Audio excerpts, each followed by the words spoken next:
sa kita, laging matamlay. Kami narito, handang umalalay.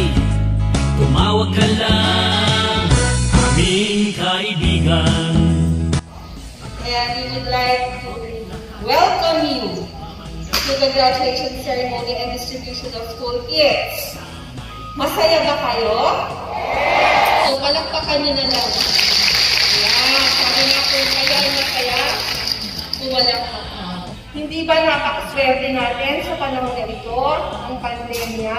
Marami pa rin po tayong pagpapasalamat. Unang-una, tayo ay nagising sa araw na ito. Every gising is a blessing. First na distribution ng toolkit na nandito ang video director namin at nandito ang vice at nandito ang mayor. Ganon kayo ka-special, diba?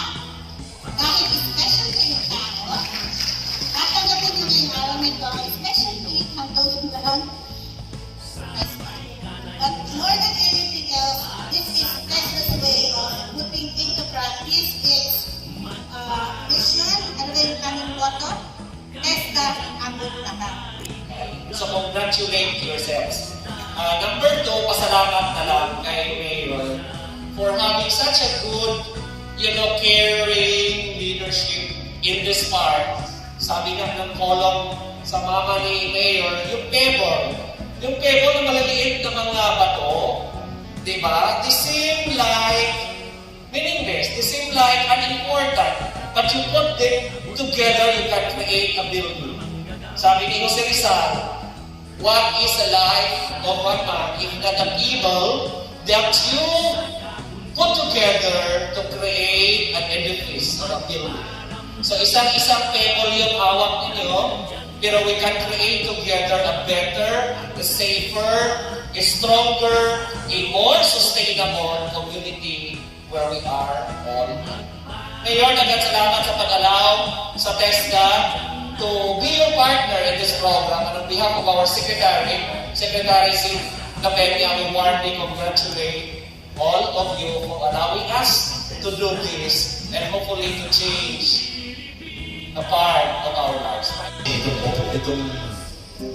Itong skills program na ginawa ng ating lungsod para sa inyo. And alam niyo po, we are blessed. Sabay-sabay po kayo tumingin sa tabi nyo, sabihin nyo, you are blessed. Go! And today, I want to thank God for blessing us with a loving and kind mayor, katulad ng ating Mayor Jordan Monte, na wala pang inisip kundi kung paano makakatawid ang ating lungsod. Kaya Mayor, thank you so much po for never giving up on our city. Palapakan natin si Mayor Jordan. Alam niyo, ang laki ng QC. Sobrang laki ng QC. 3.1 million po ang population natin. And that is why it's very important po na yung bawat komunidad will always work hand in hand, nagkakaisa, nagtutulungan. It's very important po para sa amin ni Mayor na ang bawat pamilya mabigyan ng iba't ibang opportunity na makaangat sa buhay. Ang challenge po dyan ay kung paano maihahatid yung programa sa bawat barangay. And we're just very fortunate sa mga kapamilya natin sa TESDA, kapamilya, kapuso at kapatid, na walang tigil na offer yung services sa ating lungsod na napakalaki. Kasi nandito kami ni Mayor para ilatag sa inyo yung lahat ng katotohanan dito sa ating lungsod. And kung tutuusin, for the past so many years, ang Quezon City po has been faced with a lot of challenging circumstances. Kasama na po dyan yung poverty at kakulangan sa mga oportunidad para sa pamilya na magkaroon ng mas magandang buhay. Kaya naman po, ang naging focus ng ating Mayor Joy at ng buong Quezon City Government ay gumawa ng iba't ibang paraan, mga programa hindi pa nagagawa dati para mabigyan ng oportunidad ang bawat pamilya na umangat sa buhay. Sunod na kasanayan, bread making. Barangay Bahay Toro, 25. Barangay Yuki Campus, 25 trainees. In-house, 22 trainees. A total of 122 for bread making. Sa bisa ng kapangyarihan na ipinagkaloob sa akin bilang punong lungsod ng Lungsod Quezon, ipinagtitibay ko ang pagtatapos ng 269 or 269 na estudyante ngayong ika-20 ng Pebrero sa taong 2021. Palakpakan natin ang ating mga sarili. So, una sa lahat, I would like to thank with all of my heart Director R.D. Sunico, ang ating Regional Director, sir. Maraming salamat sa inyong pagdalo. Isang karangalan po para sa atin na naandito po kayo. Pero nung si R.D. Sunico na ang nagsalita, wala akong masabi-sabi po. R.D., ang dami-dami mo nang naitulong sa ating po mga mamamayan. More than 10 years na po kami merong NESDA dito sa lungsod. Bago pa man ako naging Vice Mayor, ay ito na po ang aking advocacy na mabigyan po ng mga kapuhayan ng ating po mga mamamayan. And I would like them to be entrepreneurs, not just employees, no? And yan ang dahilan kung bakit kasama po sa ating graduation na pagtatapos ngayon, itong mga starter kits, no? Kasi sabi nga naman nila, aanin yung skills, yung kasanayan, kung wala naman puunan. So tayo ay nagpipilitan maghanap ng trabaho. At wala nakakapagpigil sa ating kaunlaran. Tama? Dahil tayo ay may determinasyon, tayo ay porsigido, tayo ay intersibo, tayo ay may kasanayan, tayo ay may kakayanan. Galing sa Panginoon Diyos. God bless us all sa magandang umaga sa atin. Maraming salamat po, Mayora. Natutuwa pa kayo at sa ating makabuluhang mensahe ng ating Mayora? Yes. Okay. Thank you, Mayor. Now, dadako na po tayo sa ating testimonial. Okay, so ano ba yung testimonial? Ito yung mga student or trainees tapos saan training. And then, ano na yung kanilang nangyari sa kanilang training. So, after. So, ano na kaya yun? Partner. Okay, so let's call on Miss Julie Vega from Bread Making from UP Campus. Good morning po. Good morning po, Valerie, Sir Florencio, Mayor John, Vice Mayor Gian, and kay good morning po. Good morning din po sa inyo lahat. Meron ako sa isa pa ako sa scholar. I'm honored and thankful sa opportunity na binigay niyo sa amin ngayon for helping us. Isa pa ako sa TESDA trainee before sa STEP. Then, proceed ako sa NC2 for breaking. Masahin ko.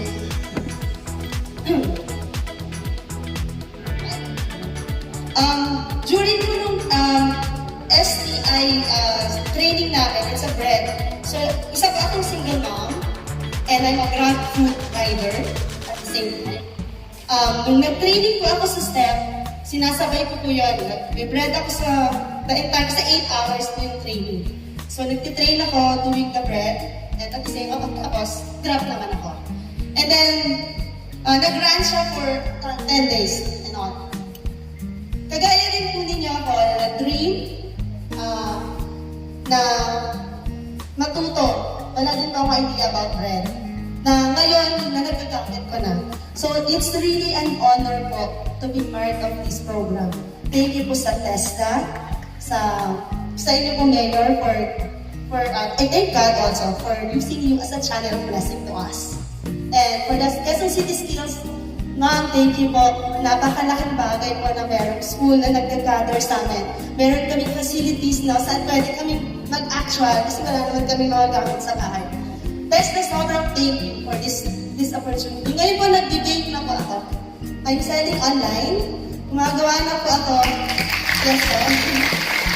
I'm selling online cakes, pastries po, na nakakagulat po talaga. Sa simula, kala mo walang magtitiwala sa'yo. But if you got the confidence na bibigay sa inyo ng training natin, na magagamit natin, really talagang gawa ka to. And of course, thank you po dun sa mga nasa admin, nasa schools ng Quezon City Skills, yung pangungulit namin sa inyo, Thank you. And also dun sa nag-train din sa amin, sa aming chef professor. Ma'am, thank you, Chef July, for sharing your knowledge na hindi natatapos po kasi yung training namin sa training days. So it really helped us until pati 20 hours, 24 hours, ita-chat lang namin if you have questions. And I'm so grateful and honored. And I thank God for this opportunity. And I pray and I hope that this learning na hindi pa nanakaw sa atin to. They give it to us, then let's flourish it and share it to others. Ang aim ko lang po before training is to learn and to teach. But ngayong pandemic, nagamit ko siya and now I'm earning. And hindi na ako masyadong nakakagrab kasi nga it's risky. Babae po ako totoo po ako babae.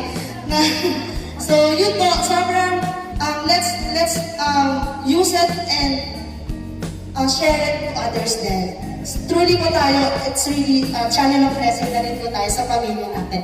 Kailangan lang natin siyang ipalaguin pa at tingatan at yun, alagaan din natin ang binuhisan.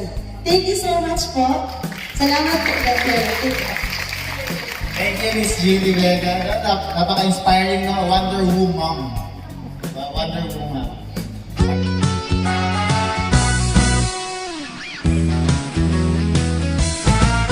Kung hirap ka sa iyong buhay, salat sa kita, laging matamlay. Kami narito, handang umalalay. Tumawag ka lang, aming kaibigan. Pagkataning abot lahat, mamanggagawang Pilipino.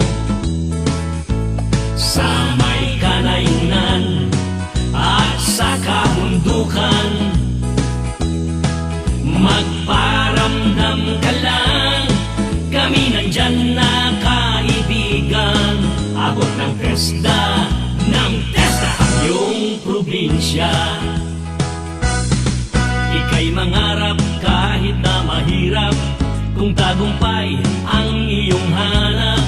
Magsanay ka at huwag mong sayangin panahon mo, aming kaibigan. Pagkataning abot lahat, mamanggagawang Pilipino. Sa may kanayunan at sa kabundukan, magparamdam ka lang, kami nandyan na kaibigan. Abot ng testa ang iyong probinsya.